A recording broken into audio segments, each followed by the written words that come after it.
Everyone, I'm King James, the Temple Mother Earth, and now we're about to have the high dose panel presentation. Would you please give a nice round of applause to the panelists?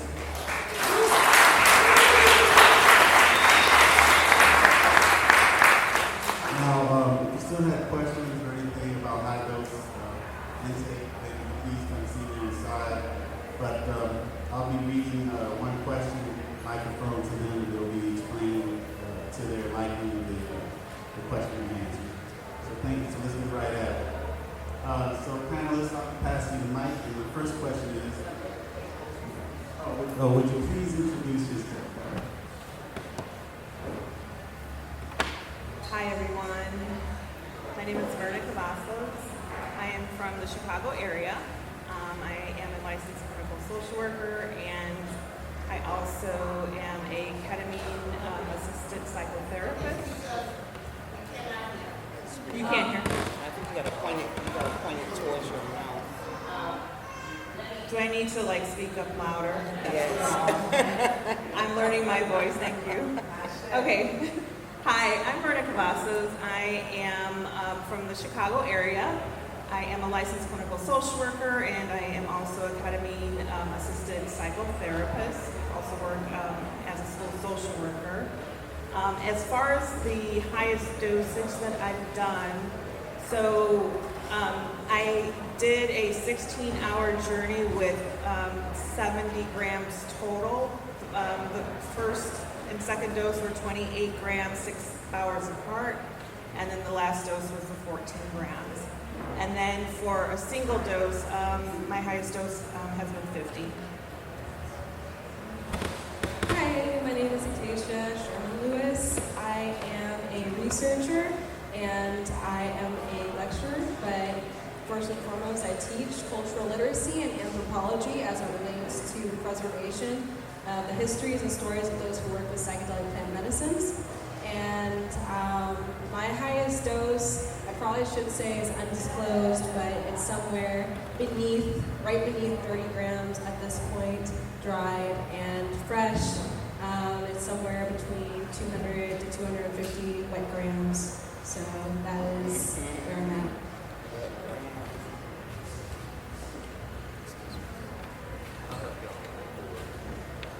Peace and love. I am a spirit traveler, and I am a mother of 10 children, and so many things we're trying to choose. I'm a midwife, a doula. My emphasis for midwifery are home births and usually VBACs or renegade moms and dads who don't want to be on the radar. No, seriously, and who don't want their children to be in the system, and they feel comfortable. First-time moms that don't want to have to go to the hospital. First-time moms that want to have natural birth without intervention, the extra interventions. My highest doses, one was 45 and the other was 60, and all dry. Yes, thank you. I don't know if I should sit on this panel.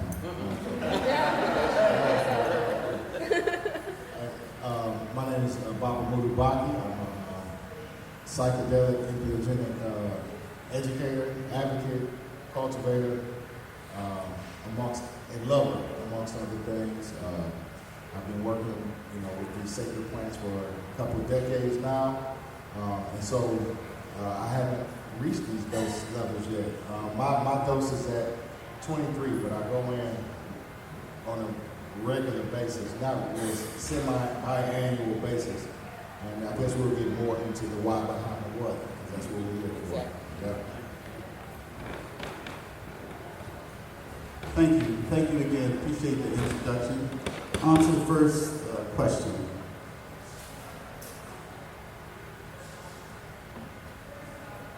What started you on your journey with plant medicine?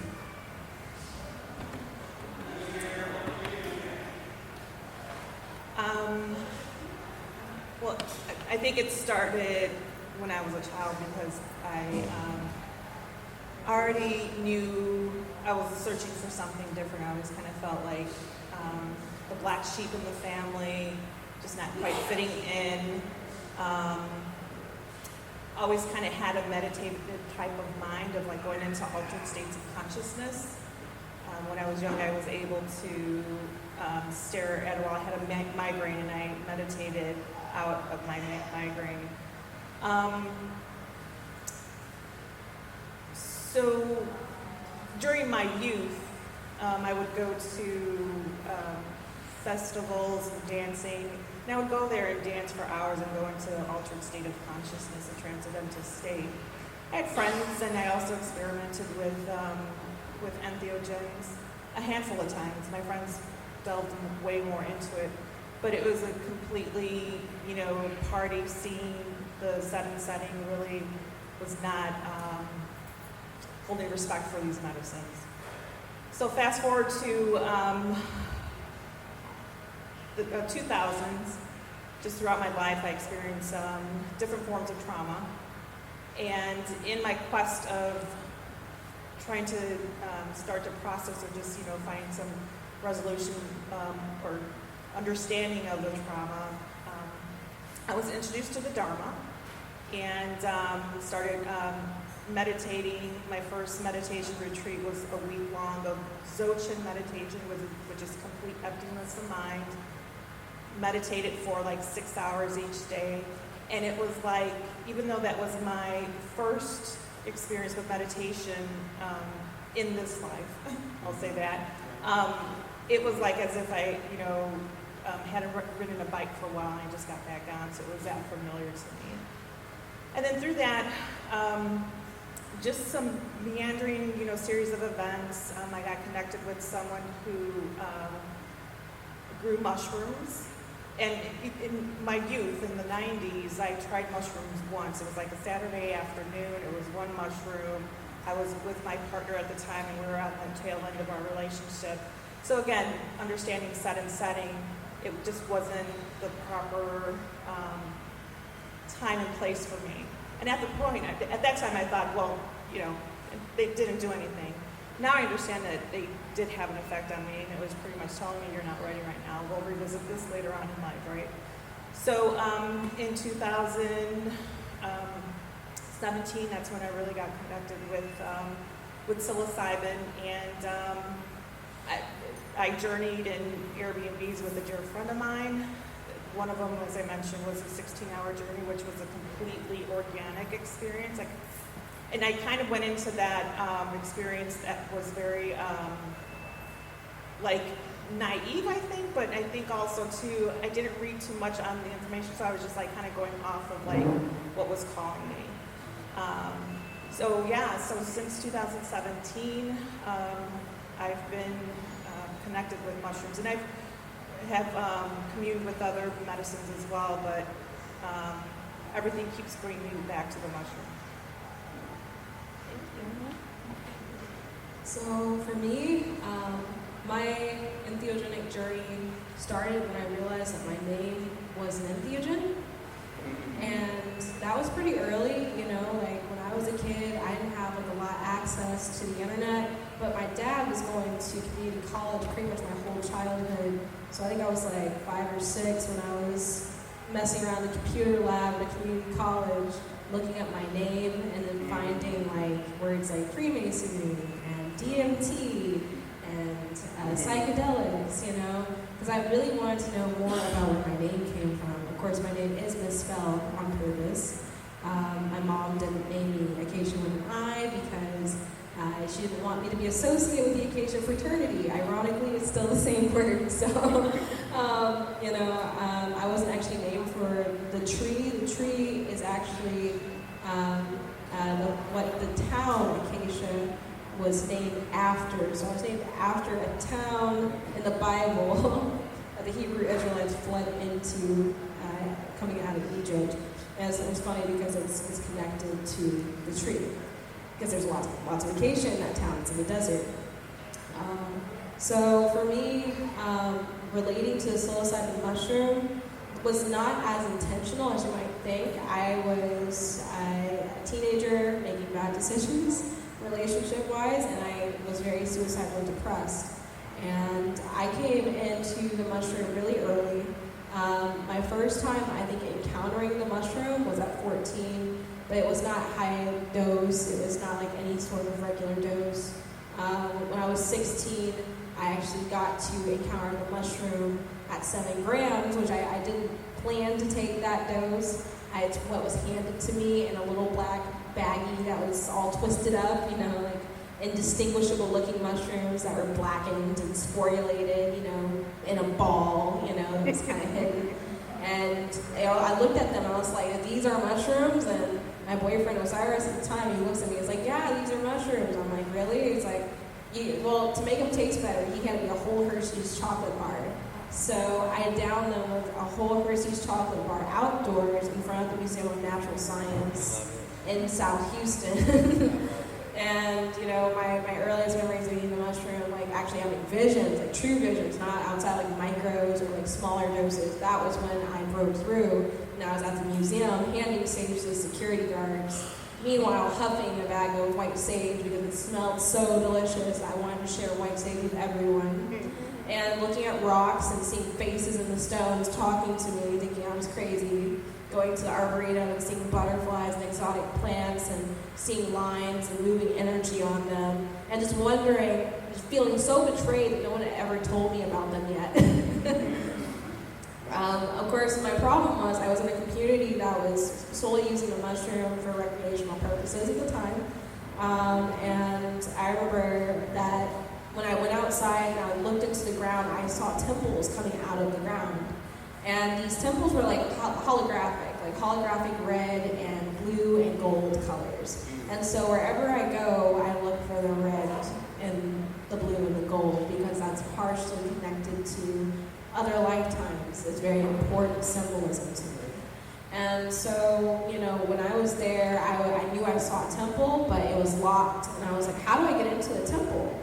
And I remember thinking I need a key. So I remember sitting on the grass, looking up at the sky, and I saw myself in the sky looking back down at myself. And it just said, keep going, just keep going, you're doing fine.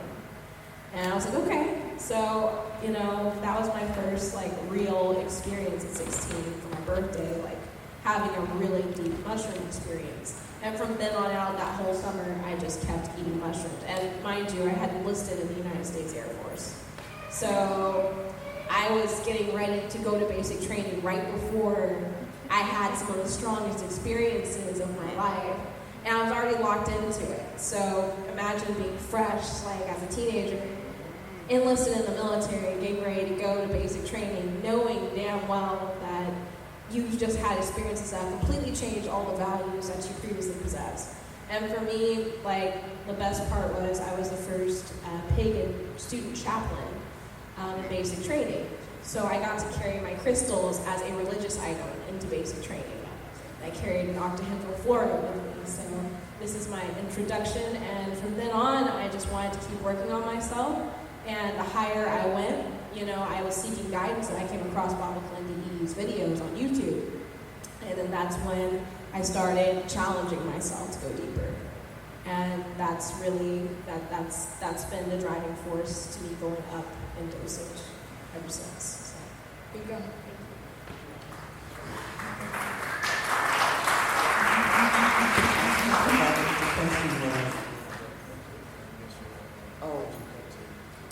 Okay.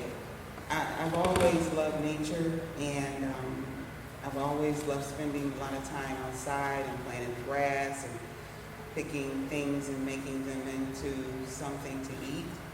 But I didn't realize that they were really edible. And we did have a class with Baba Kalindi at one of the conferences where he showed us what's edible and what's not, which I enjoy very much. And then coming through my childhood and into adulthood, once I went to college, I was studying nutrition, but my emphasis was herbology. But even before that, I was mixing and doing alchemy in the kitchen with different herbs because I was a mother of, 10 children, and I did not think that anyone else was a better doctor than me. So I had to learn.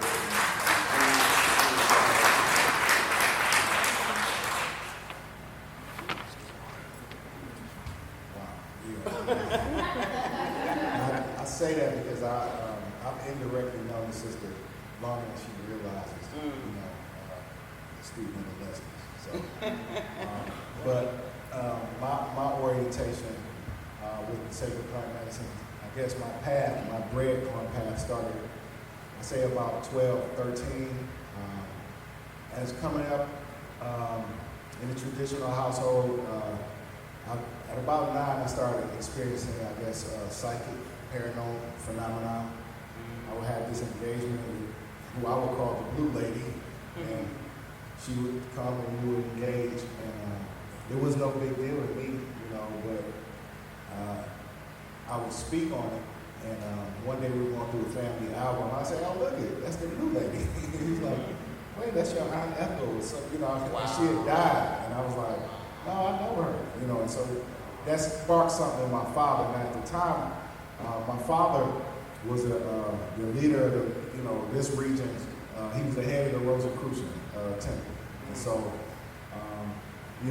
at this point, he started saying, all right, pick me up after school, you coming with me, son. And so while he's teaching, I'm just sitting there just soaking it up. And at a certain age, he had me start to begin what we call what he would say training or pre-enrollment for the invisible college, and so he would have me do these obscure things. We had some land, so he'd take me out to the dark road, just say, yeah, just get out. You're 13, put you on the dark country road, like get out. And then had me blindfolded and walk down blindfolded down the dark road. And beyond the fear thing, he's explaining to me like, this is how you deal with the senses. This is how you begin to understand ultraviolet light. This is how you understand higher frequencies of hearing. This is how you understand sensitivities of air pressure. And it was, I took it for what it was at the time. He had me study the violet light spectrum, then the ultraviolet light, then the microwave. And there was all these studies comparing metals, comparing frequency of light, frequency of sound, understanding frequency chord of music and how each frequency corresponds, human resonance, and all of these. And at the time, I didn't really understand the context. So at about 15 years old, he just basically was like, that's it, I'm not teaching you anymore.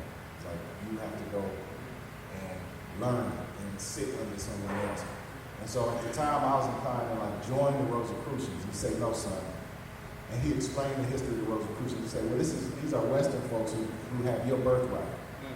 He said, and honor to them for, maintaining these few records they have. He said, but it's not theirs to dispense to you. This is your information. It's your birthright. So at that point, I became a self-learner of all things kinetic and, the old dynasty of Kemet. And they were dealing with the primordial creation of the universe and things of these nature. But I would continue trying to find this teacher. And so as I was organizing, in the African-centered school system, and organizing on the street, trying to advocate, they were telling me about this guy, this legendary guy that I really needed to get with. And so I got with a community organization that participated in non-civil disobedience. And I was recommended that I go train under this individual. And so this individual happened to be collected, and me and my cohort of troublemakers went to train with him. And you would hear all these urban legends about, just like he was just this unapproachable figure. And as we began to train, we began to figure out why he was unapproachable. It wasn't so much that he was unapproachable, but he had no time for fluffiness, nonsense, and spiritual hustles. He needed to see he was serious. So anyway, as we train him in the martial arts, combative martial arts, he said, it's time for you to learn the invisible war. And so my cohort, my peer students, we were charged to go in. And so he gave me my first dose. My cohort peers, they watched me, and then I watched my cohort peers. And then he challenged us to go to higher and higher doses. And then we began to experiment with things like because there was a time when many people don't know that Kalini's early training of the mushrooms occurred in the ancient burial grounds of the Hawaiian kings, where he would spend time, literally walking naked amongst the burial grounds of the Hawaiian kings, and he would learn the secrets of these plant medicine. And so in that tradition, we were challenged not to look at, life and death as anything other than a continuum. And so he kept challenging us to go to higher and higher doses. And eventually, we started taking high dose amounts. And so we'll unfold more from there. But that was the beginning of my sacred plant journey.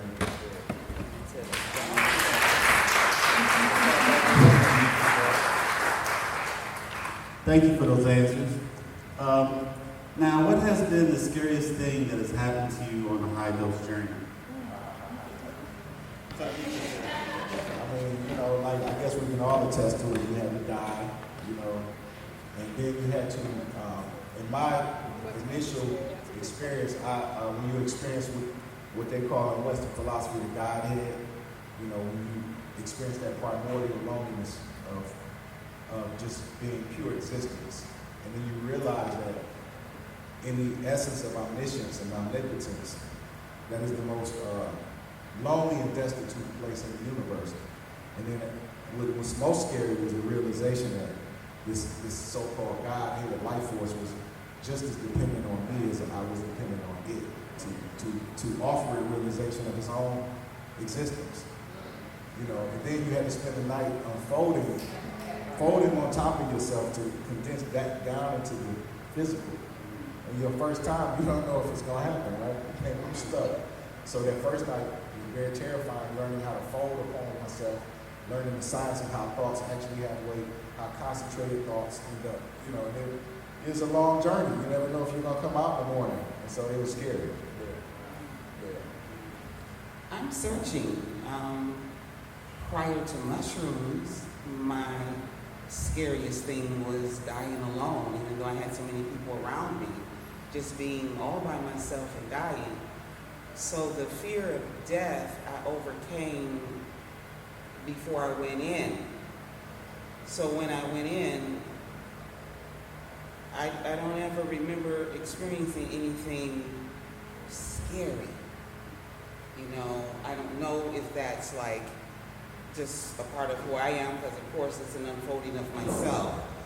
But I've never really had anything scary, and if it was to say anything close to that, in 2018 going into 19, I was fed up with my second marriage, and I requested that he leave, and I went into a journey because I was going to find out about him, right?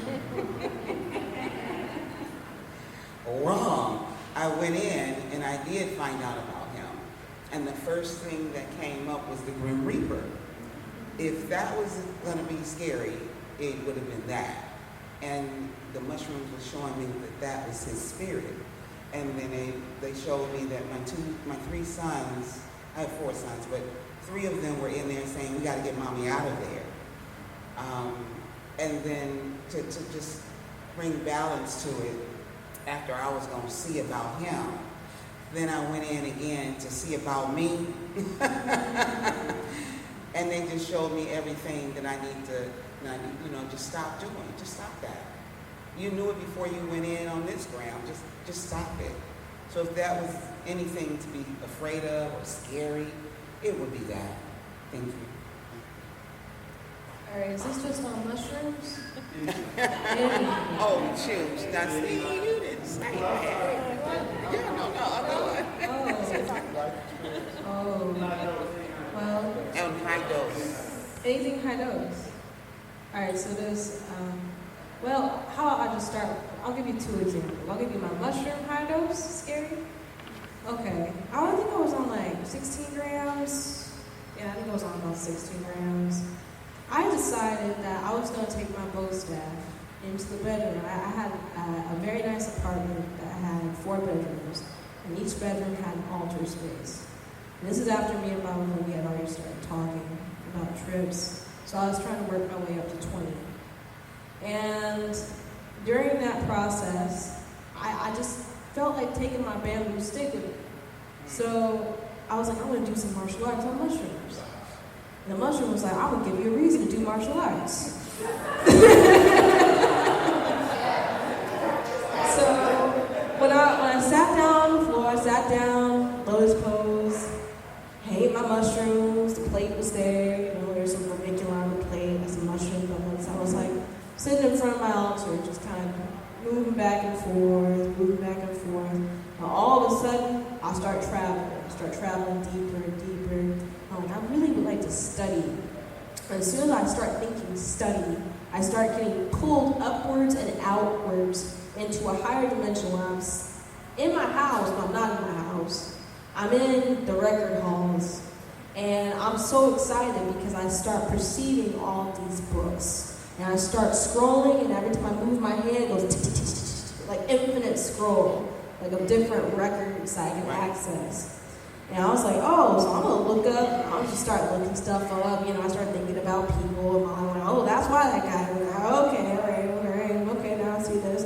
Start looking up my wife, start looking up myself up, start seeing all sorts of stuff, and I'm doing my thing, and then all of a sudden I get, I'm like, what the hell was that? And I'm like, hearing this.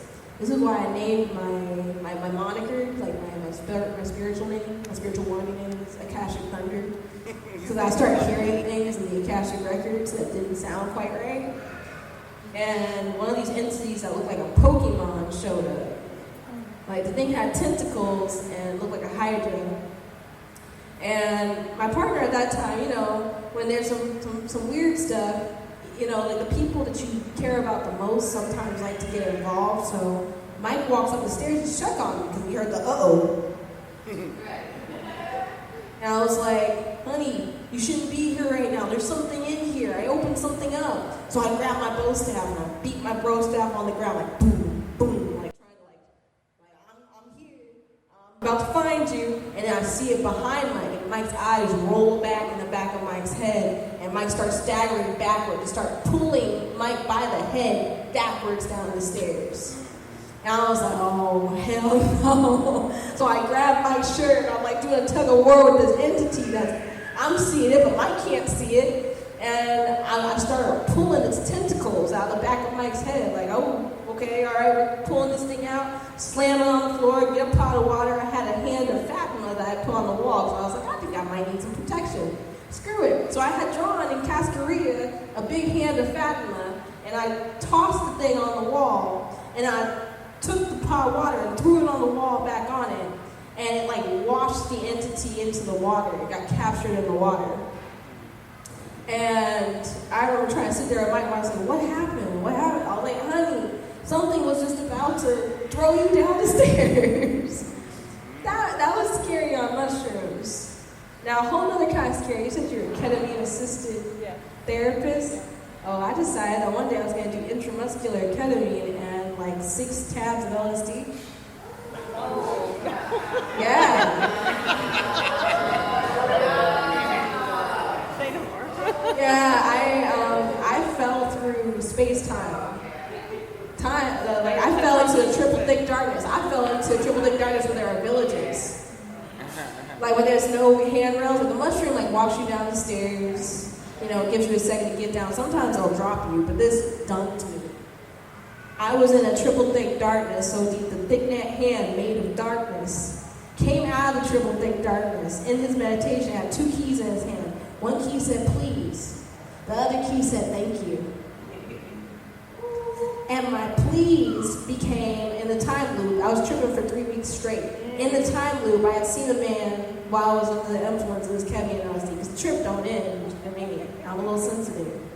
I went outside, saw a man, lost everything, got kicked out of the United States and deported, spent his whole life saving up to come here. They deported him and took all of his belongings. And he realized that all he needed to be happy was his book and his jacket. He said, this book and this jacket are my contentment. And I said, that's my please. And my thank you was funny because my partner, Mike, was an empath. And so sometimes certain energies would stick to Mike and he started acting and sounding like other people that he was around. So it was this British tourist When we came out of the trip, Mike had a British accent. I was like, oh Lord, they done stole my soul. Like, who'd they switch you with? Who are you? I was screaming, who are you? Oh my God, who are you? Like, literally hysterical. And I met the tourist whose energy had imprinted on the mic, and I was like, ah, thank you.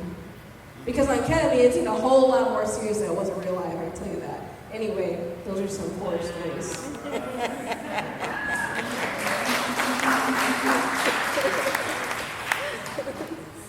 So I was also gifted with a near-death experience when I was 13, so I overcame my fear of dying when I was relatively young. And so in that experience, I was flying back from being in Mexico for the summer. I was with my mom, my two siblings, and on the flight back to Chicago, we were flying over St. Louis, and so we flew into a severe thunderstorm.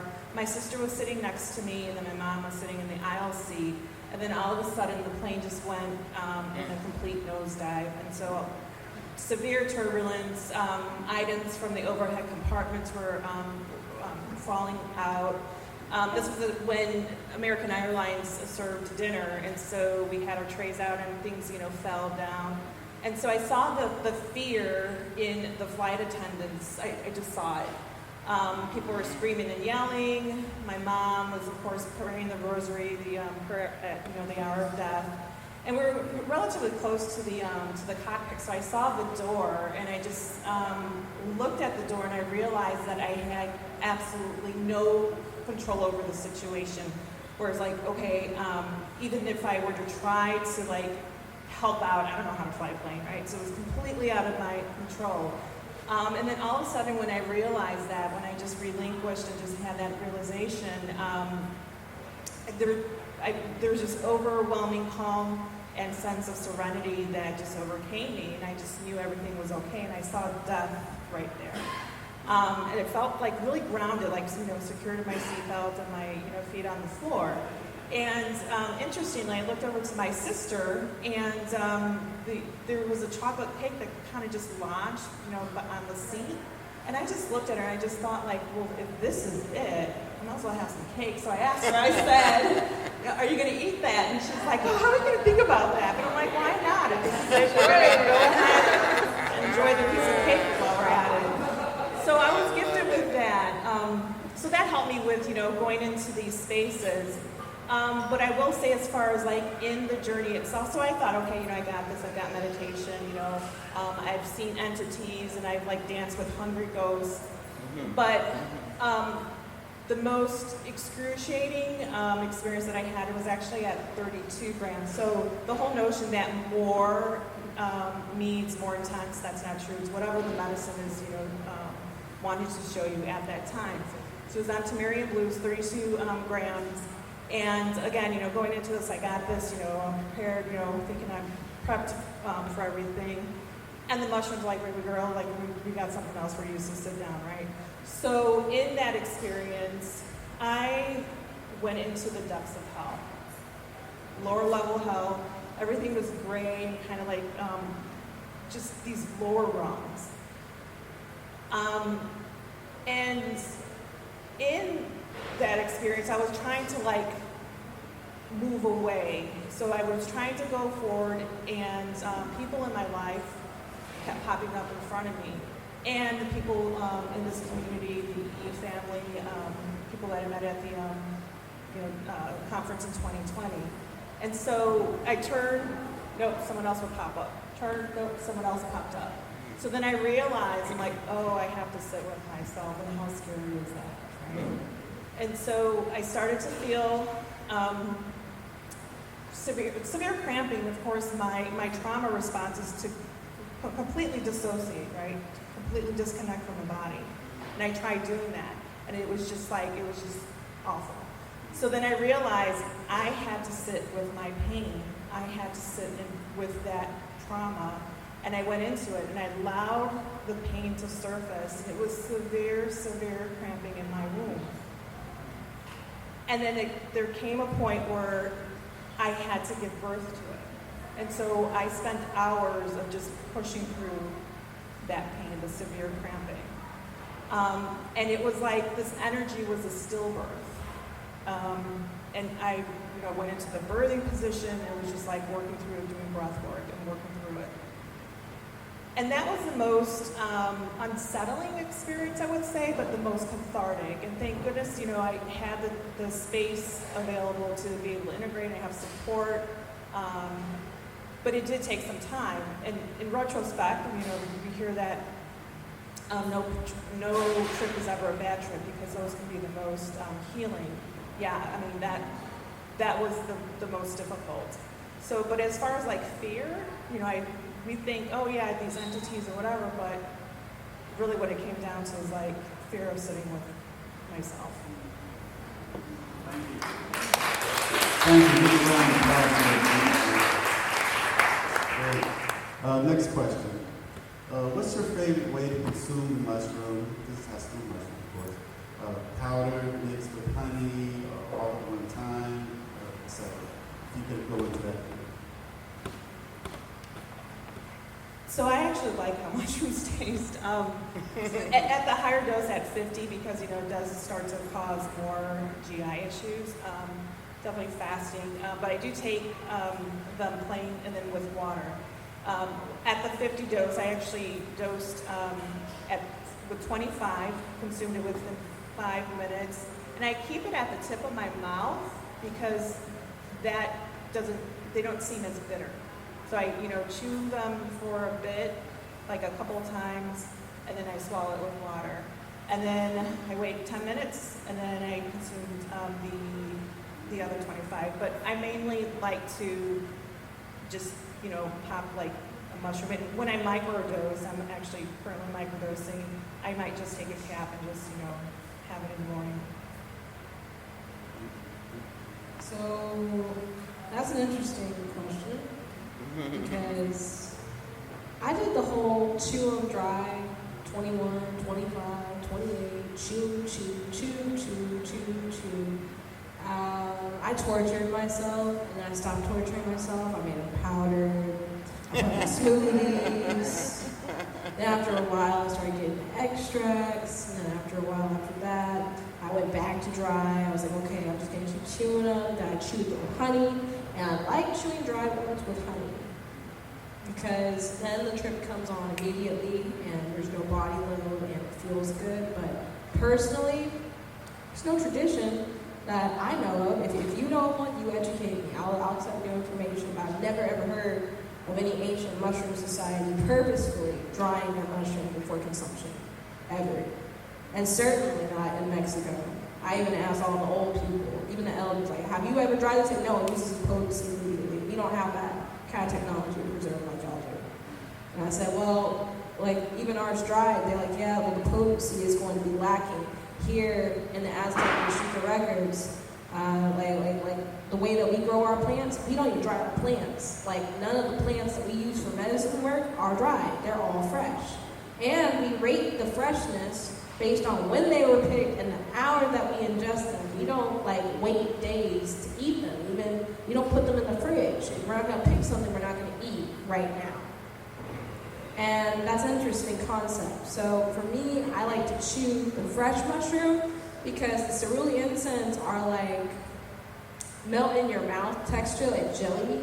There are some that are woody, like the zapaticorum are very woody and kind of beefy, so you chew them with the stingless wasp honey, and it's a completely different experience. And also, they want to throw high dose out the window. When you eat the mushroom fresh, I've had trips on 3 to 10 fresh fruits of cerulean that blow every single high dose trip, no matter what potency, out of the water. And it's because the spirit is so able to accost you. Like you said, the mushroom forces you to sit with yourself. Well, with a fresh mushroom, you don't have an option to choose where you want to go and what you want to do. The mushroom is going to, when you have the connection with it, sure, you can relax and do your work and study yourself, etc. once you do the heavy lifting. But it's not going to let you into that space at the interdimensional village or other locas or locales until you've gone through at least conquering your fear of death. You're going to see some really scary, messed up stuff. I remember I saw fangs and skulls and like the most. I told the mushroom, show me your worst. It didn't scare me. I mentioned on my scary list. It was only scary if my partner just showed up and was like, oh, I'm like, oh crap. But for me personally, like I've confronted Zabalba, the god of death, like the underworld. And I haven't had to continuously confront it because we're one. I don't have any fear, animosity towards that transmutation force of life and death. I am okay with being dead, becoming life at the same time in a non-dual space. I'm made peace with that. So the mushroom isn't going to let you just bypass that when it's fresh, at least in my own experience. If there's something that needs to be addressed, that's a thought form that's on your mind, it's going to communicate with you through your thought forms what needs to be done and what actions should take place, even in your current reality. So that means if I go through something, I take the fresh mushroom. Sometimes, instead of just sitting with the mushroom waiting for the visuals to kick in, like we do with the dried mushroom sometimes, as a marker that the trip started, we'll hear the voice very loudly of the mushroom. Depending on who the grower is, even dried mushrooms, it seems like the spirit is much more able to communicate. But the mushroom that's in Mexico, there's really no comparison between that and what we have in the United States, because it's like for two different purposes. Mushrooms grow in your basement or your backyard or anywhere in America are going to have the signature of who is the grower upon them and their spiritual work. And there's some people amongst you in the crowd who are doing exceptional work internally, and because they are, the kind of mushrooms they produce are legendary, like the Tamarian blue. You know, and personally, I would rather eat those mushrooms than any other mushrooms if I gotta eat them dry. Because I know that I'm not going to be stuck in the robots or, you know, some because they're playing video games or see violent things, because they do absorb the energetic imprint. You don't scream around a mushroom. You don't yell at a mushroom. If you got violence going on in your house and you're arguing with your husband in front of your shrooms and it comes up in your trip, well, no duh. Because that's what you programmed into it. In old times, they would sing to the mushrooms wow before they picked them and watch them to wave and move on their site. And when they start moving and generating that centrifugal force, that energy, then they would take the mushroom, because the mushroom was ready to be harvested. It had the highest amount of tonil, which is the energy, or ashe, inside of the fruit body. And it's something I'm only recently learning. I've been working with fresh fruits I've grown myself, and I love that the similar thing happens. I'm able to interface with the consciousness of the mushroom, the entity that is the mushroom, so much more easily. And if I want to travel somewhere and do something, I can after I get my homework done. But I see a lot of people with the dried mushroom unable to break through and able to enter that life and death space, and also so gripped by fear that they end up never reaching the threshold. They simply remain on the outside and say they see mandalas when they're supposed to travel through the mandala. They don't want to be taken by the mushroom and accosted by it, so they resist that.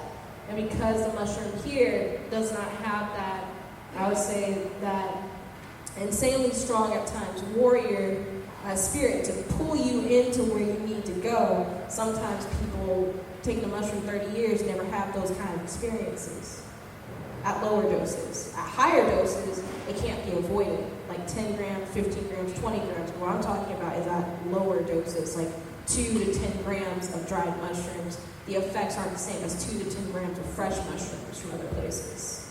Okay, thank you.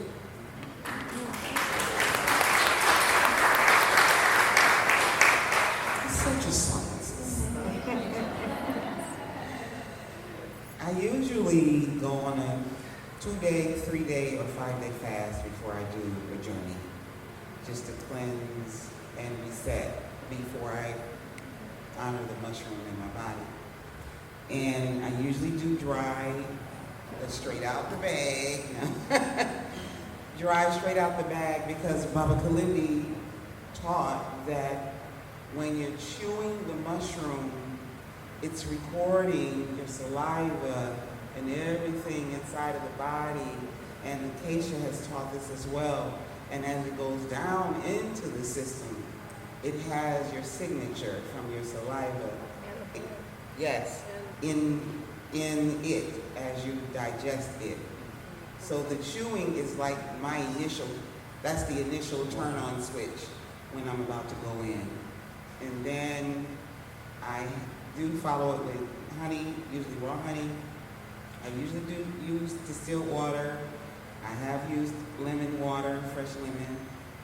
I have blended it in smoothies, and I make the mistake of the 45 gram, which to me was a mistake, is after chewing what I chewed, the rest of the 40 was all ground powder, followed by raw honey, and then swallowed down with lemon water, and that was about 20 to 25 tablespoons. And it took me a while to do mushrooms after that.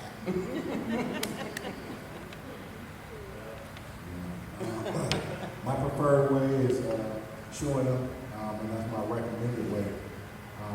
What we find in this whole category of spiritual bypassing are people unwilling to go through unpleasant things for right reasons. And so I'm very much an advocate of this because this is the price of the trip. Mm-hmm. You know, your ability to maintain your composure, whether you're gagging, maintain your breathing to prevent the gagging, to maintain your focus, to finish the dose. This is all part of the pre-flight ritual. And it's part of paying homage too, because this is a symbiotic exchange. This is not an extraction situation where you're extracting something from the mushroom. Right. This is an exchange, and you have to show proper homage to this entity, to this spirit. And in so, you get allowance into those inner sanctums. And so, it's very important to me that people chew them. So, yeah.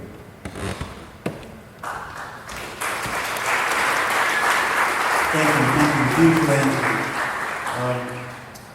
Okay, what are your recommendations for diving deeper and more fully into a high-dose psychedelic experience, as well as receiving the highest physical and spiritual absorption and retention once you return?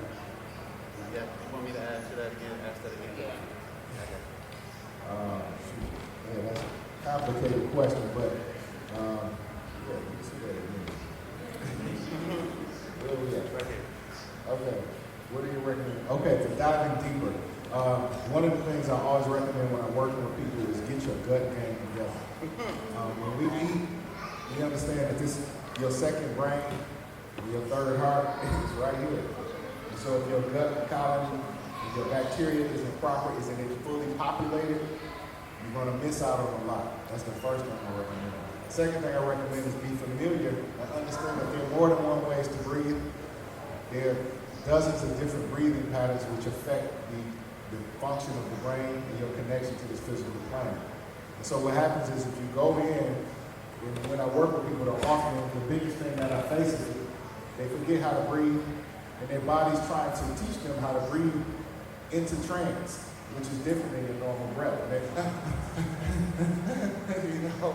So understanding these sacred breaths, cobra breath, box breathing, all of these are very important because when you get to like the apex of your trip, through understanding the proper breathing techniques, it can take you through that veil. But if you start, you're not going to break through. So that's the second thing. And the third thing is, as a student community, darkness, silence, lava lamps, strobe lights, angel music, that's nice.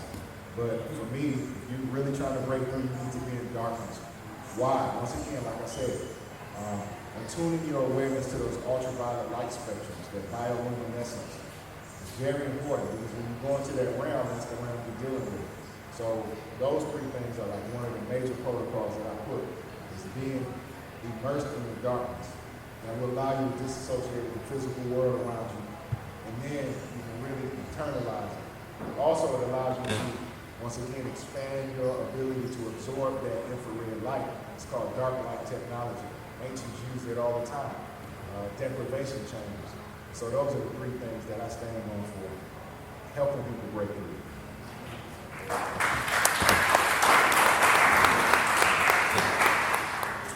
It says, what are your recommendations for diving deeper. Learn how to swim.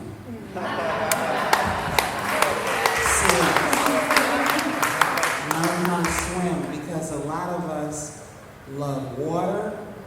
A lot of us love exploration. A lot of us love the thought of going deeper, but we don't know how to swim. So I say to you that if you're going to go deep, learn how to swim. That's what I say.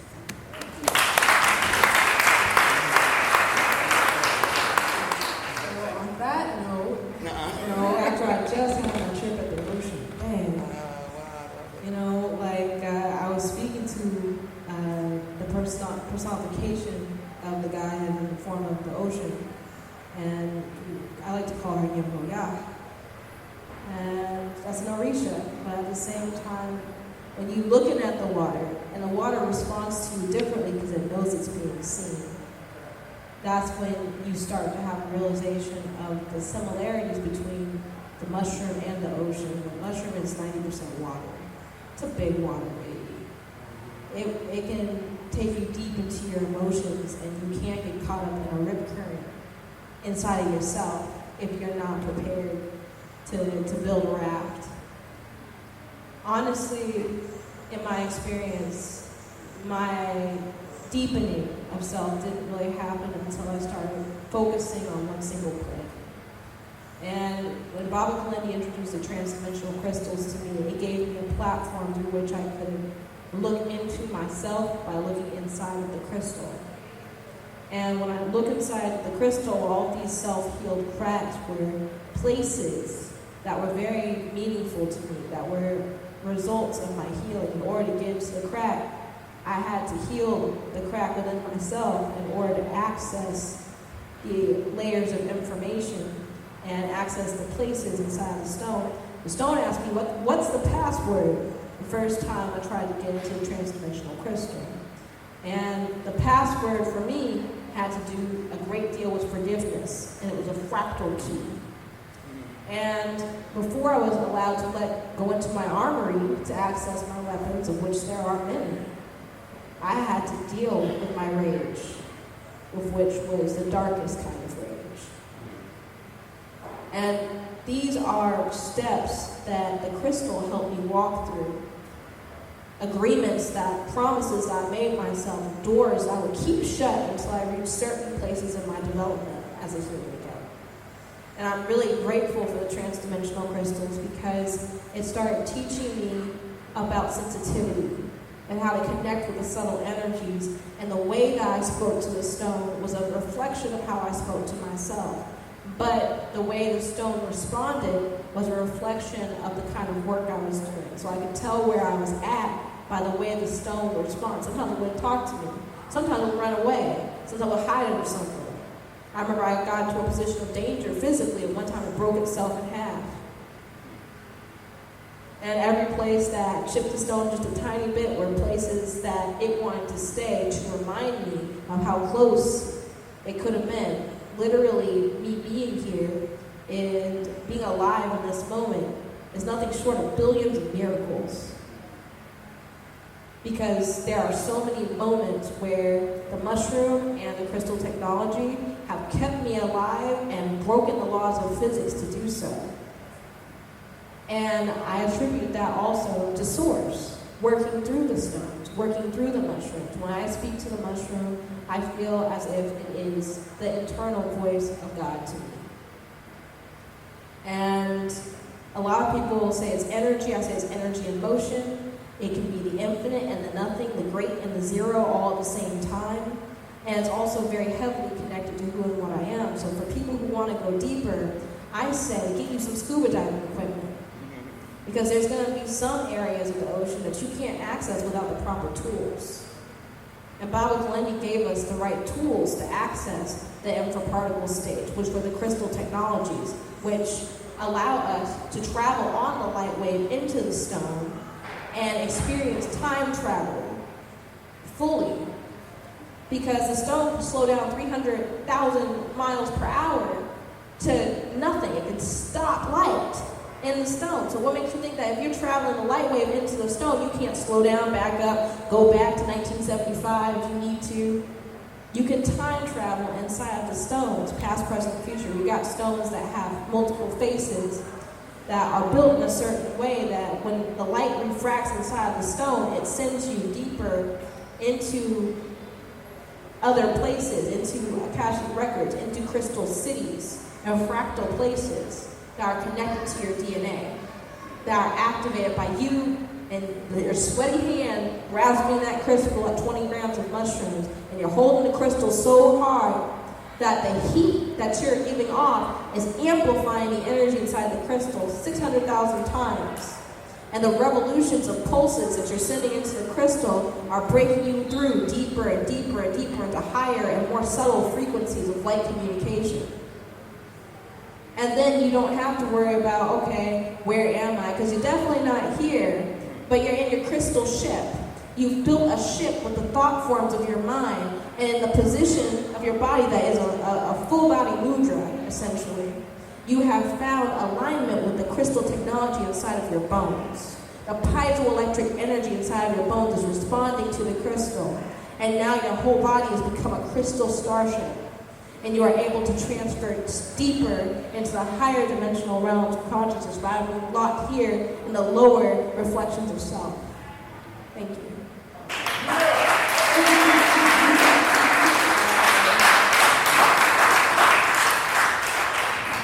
So going off the swimming analogy, yes, absolutely, learn how to swim. But I also say learn how to manage riptide. So there can be very turbulent mantras, right? So there can be very turbulent waters that you experience before you get to those locations at Acacea, and it's mentioned. And so if you're able to get to a certain space where you're able to release yourself and go with the flow, but you're not free-falling, okay, there's a difference. So you're just kind of like going with it, but you're still navigating. You're still knowing, how to swim through that. And then there will be a point where you get to this space where you are like at shore or you're at on the other side. Also, yes, remember to focus on your breath. In those excruciating moments, if you can just remember to find your breath, you know that things are okay. That's a good grounding force. But then also, too, turn your mind off, please. Connect with your body. Anything that you can do as far as just, connecting with your body and not try to think too much. So any thoughts that come up, just allow them to, to leave, and then just allow yourself to go with what is coming up for you. And yes, mantras. Anyone who is into meditation, Acacia knows way more. Sure. So there's one that's by Padmasambhava, who's a quantum explorer, that I like to use. It's very simple. Om Ahum Vajra Guru Padmasambhava. And it's one of those ones that takes you into a realm that is Dzogchen. Padmasambhava brought Dzogchen into this reality, this time. And Dzogchen is the art of emptying the mind. What's interesting is when you empty the mind, you go to the subatomic state. On the way to getting to the subatomic state, you're going to have to empty your mind anyway. That's what the trip's about. So if you just get a hold of yourself ahead of time and do the practice, then when you go into the subparticle states, you're like a Zen monk. There's a book called The Shamanic Bones of Zen that go back to the mushroom work of the people of Benin. And there's a monk named Zenju Earthland Manuel who inspired me so much in her writings when she talks about the Zendo. When you are able to transform your meditation practice into eliminating the separation between the veil, the other side, the underworld, and this side, the mind is what stands in the way, in my understanding. When you truly enter that emptiness, everything is over there, just like at 20 grams or 30 grams. There are Zen Buddhist monks who sit in meditation in an empty room who have trip reports that sound identical to people who are having 30 and 40 gram trips. And the difference is they have become masters of their physical so that they can transcend the physical very quickly. and get it out of the way because it's an illusion. So the mushroom can help you either cut through the illusions or you can dive straight into the illusions and find truth inside of it because there's no such thing as ignorance anyway. Ignorance is wisdom in disguise. It's 7 dimensions above something that's a very beautiful lesson, I'm sure. But using the mantras can help us to learn to swim and only navigate our starships so we can get to that point of extreme clarity and be able to be free to go where we want to go and live our purpose and be in our purpose fully without questioning who we are still and where we're going. You simply are doing it. Thank you.